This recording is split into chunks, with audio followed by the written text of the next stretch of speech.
Hello and welcome to SGPN's The Daily Dog. I'm your host, Britton Hess. I'm here with my favorite Underdog Fantasy Pick and Plays for Wednesday, March 19th, 2025. If you're new to Underdog Fantasy, sign up with promo code DAILYDOG, DAILYDOG at UnderdogFantasy.com or on the Underdog Fantasy app for 50% deposit match bonus worth up to $1,000. That means if you deposit $2,000, you get $1,000 back for free to use on Underdog entries. Just a 1x rollover there too, so it's not like your money's locked up forever. Just got to use the free play to get it out of there.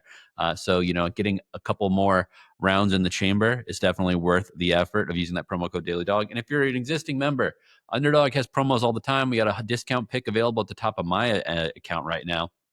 $100 max discount pick. I think that you got to take advantage of stuff like this to get ahead in the daily pick'em and Underdog / whatever, the daily pick'em and daily fantasy worlds. Take advantage of the promos. That is all I will say there. All right. Yesterday we had some good stuff. It wasn't like it was like a perfect day or anything like that.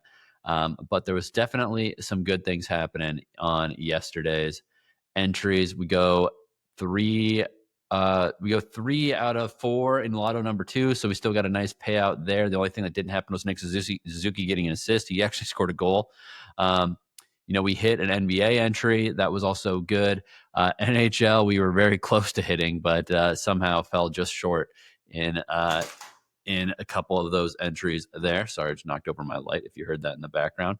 RJ Davis did not go lower in college hoops, but it is what it is. All right, let's continue, though. Let's get into today's entries. We got lots on the docket. NBA entry number 1, Myles Turner, higher than 16.5 points.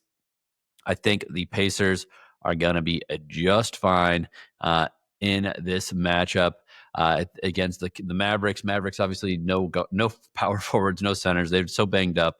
Should be lots of room to work for the big man, Myles Turner. I think it could be a blowout for the Pacers, but obviously I think if it's a blowout, it's because Myles Turner is dominating this team early in offense. So let's get higher than 16.5 points. And then Cade Cunningham, higher than 25.5 points at the Heat. I know the Heat play some slower pace games and all that stuff, but Cade Cunningham is a scoring machine. I think that he's going to get 26 or more in this game. No problem at all. That's a 3x multiplier. NBA entry number 2, we're going to some back-to-backs. Evan Mobley, higher than 17.5 points. He only had 17 points yesterday against the Clippers, but I think that different matchup here against the Kings. I think there's going to be a lot. It's going to be an easier scoring environment for him, and I think that he is going to benefit from some other guys getting back into the lineup. So higher than 17.5 points for Evan Mobley. Jaren Jackson Jr., higher than 23.5 points as Memphis travels to Portland late night, 10 p.m. Eastern. Jaren Jackson Jr. still has to pick up some of that slack because Ja Morant is out of there. Yesterday, Desmond Bane had a massive game. Jaren Jackson is due higher than 23.5 points here against the Portland Trail Blazers is my entry. All right. That is a 3x multiplier as well. All right, we're going to go to NHL. NHL entry number 1, a little bit of a easier one here. Martin Necas, higher than 0.5 points. I think this guy's been awesome with the Avalanche. I mean, I don't have any inside info, but I do feel like he's got a little bit of a chip on his shoulder after he'd been, so productive for the Carolina Hurricanes, and then they just kind of shipped him out. Like, yeah, you know what? We'll be seeing you, buddy. So yeah, that one is a little bit interesting to say the least. And I think Necas is going to score up on the road in Toronto, or at least get an assist in this game. Then Filip Gustavsson, goalie for the Minnesota Wild. Lower than 2.5 goals against. Kraken playing it back-to-back. They scored a ton of goals yesterday against the Blackhawks. That ain't the style of play that they're going to experience up in Minneapolis here. I think Gustavsson is going to really shut these guys down. Gustavsson lower than 2.5 goals against. Martin Necas higher than 0.5 points. That's a 2.4x multiplier plus 140 in sports betting terms. NHL entry number 2, we're going to go with Artturi Lehkonen higher than 0.5 points for the Avalanche against the Toronto Maple Leafs. Lehkonen is another guy who's kind of under the radar. The Avs haven't been scoring a lot lately, so you're getting a nice multiplier on Lehkonen to have a point here. But I do think that there's a good shot that he gets this thing, gets a helper or gets a goal here. He is obviously a very capable point getter for this team. And then repair that with Matt Boldy of the Minnesota Wild, lower than 2.5 shots. Boldy doesn't always shoot the puck very often. I mean, lately he's been shooting like once a game. Obviously there's some breakout games where he's 5-6 shots on goal, but I don't think this game environment is going to be necessitated on the Wild just throwing puck on net. I think that they're going to try to get a lead and try to hold on to that lead and just try to possess the puck, not necessarily just waste possessions by throwing bad shots on net. I mean, obviously this can go sideways if there's a solid start from the if there's a solid start from the Kraken and the Wild are playing from behind and they need to, get pucks on net. But again, I don't think so. I think Matt Boldy getting an enhanced multiplier for lower than 2.5 shots is a good pick. That is a 3.48x multiplier. All right, let's go into college hoops. Jordan Pope of Texas, higher than 9.5 points against Xavier. To be honest, he's been crushing this. He's been double digits quite frequently lately. So I'm a little bit surprised that, he's only at 9.5 here. Big game. I think that, he is, a guy that can obviously be very effective for this team scoring. I think 10 points or more definitely on the menu for Jordan Pope here against Xavier in this first 4 round of 68 version of March Madness. And then I'm going to take Nate Santos in the NIT. Dayton higher than 13.5 points against FAU. FAU ain't the team that we saw years past. I mean, they were a Final Four team not long ago, and now they're an NIT team. This is taking place down in Boca Raton because obviously the UD Arena is being used by these first 4 games in the NCAA tournament.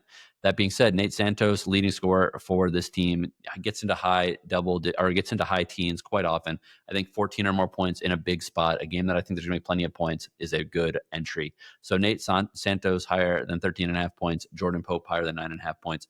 That is a 3x multiplier. All right, let's get into some tennis here. We're going to take Mackenzie McDonald, lower than 0.5 sets lost against Nick Kyrgios. I just don't buy that Kyrgios is fit. I don't buy that Kyrgios is locked in. I think that it's kind of a token appearance here. The guy has not won a match since 2022. He's trying to get back. Obviously, he likes the attention. He likes to be on the court and likes all that comes with it. But he just doesn't look fit to me. We've seen him pop up a couple times already this year, and it just has not been good. He had to retire in his last match against Botic van de Zandschulp, and I don't think that he's necessarily going to have what it takes to beat Mackenzie McDonald. Definitely don't think he's going to win a set against Mackenzie McDonald here.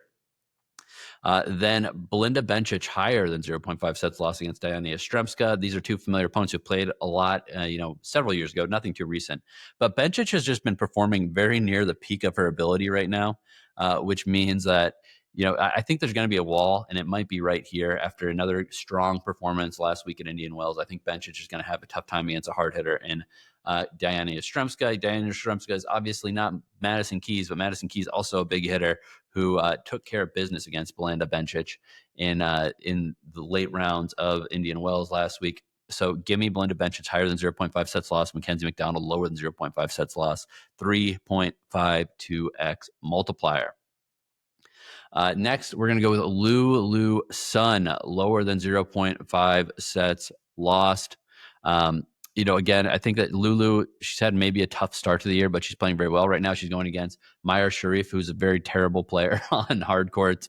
Again, Sun, not necessarily consistent, but I think the matchup here is going to be to her benefit in a major way. So 0.5, lower than 0.5 sets lost for Lulu Sun. And then I'm going to take Jam Munar higher than 23 games played against Arthur Rinderknecht. I just feel like we're getting 3 sets here, basically no matter who wins it. Rinderknecht can hold serve quite well. Jam Munar is great at drawing matches out to a third set. So give me Munar higher than 23 games played with Lulu Sun, lower than 0.5 sets lost. That is a 3x multiplier. Okay, time to get into everyone's favorite part of the day, the Lotto entries. Let's go with Lotto entry number 1. Zion Williamson higher than 24.5 points. I know they're playing against the T-Wolves. I know that they looked terrible. The Pelicans looked terrible in their last game. Got blown out at home by the Pistons, but it seems like a sleepy spot for the T-Wolves. I think Williamson can get 25 or more in this matchup. Then I'm taking Myles Turner higher than 2.5 3-pointers made. We know this guy has fallen in love with the 3 ball lately. Give me Myles Turner higher than 2.5 3-pointers made.